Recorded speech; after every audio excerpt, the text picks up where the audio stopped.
Let's look at image O, the so-called Amphiaraos Vase.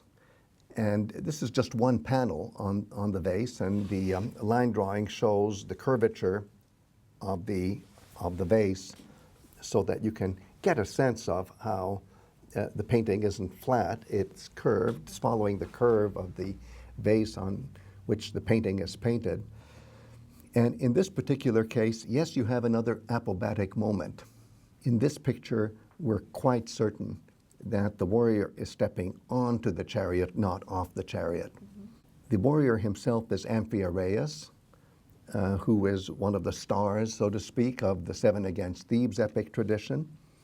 And the near and dear ones who are saying goodbye to him and using a gesture that again suggests mourning. It is fueled by the emotion of sorrow.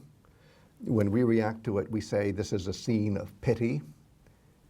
The subtexts are very complicated because if you look at the tallest female figure who's standing furthest back and who doesn't seem to be quite as demonstrative as the others, that is the wife of Amphiaraos, Eriphyle, who had been bribed to encourage her husband to go to war.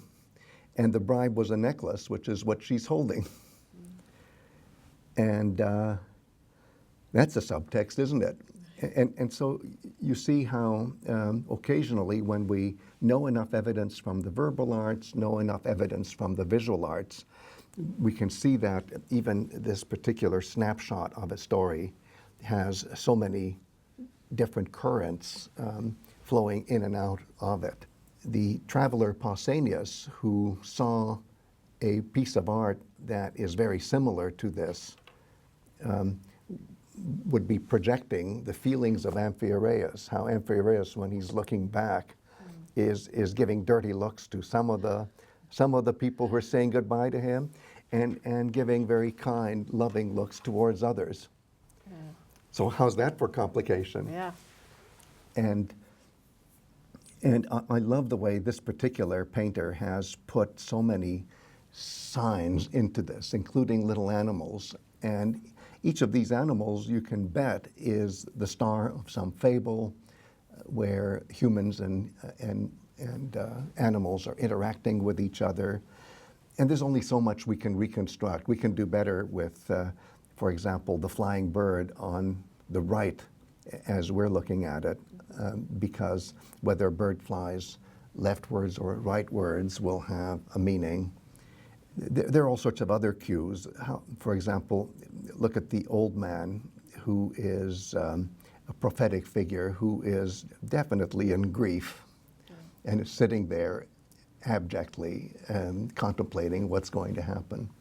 It's just an illustration of how many different things a piece of visual art can convey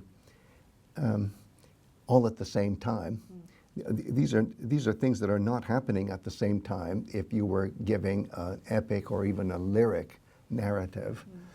It would take you a very long time to tell the story, and there'll be lots of embedded stories, but here it is, and it's just one panel in a much larger set of paintings on this monumental piece of pottery, giving insights into a vast variety of moments from the heroic age.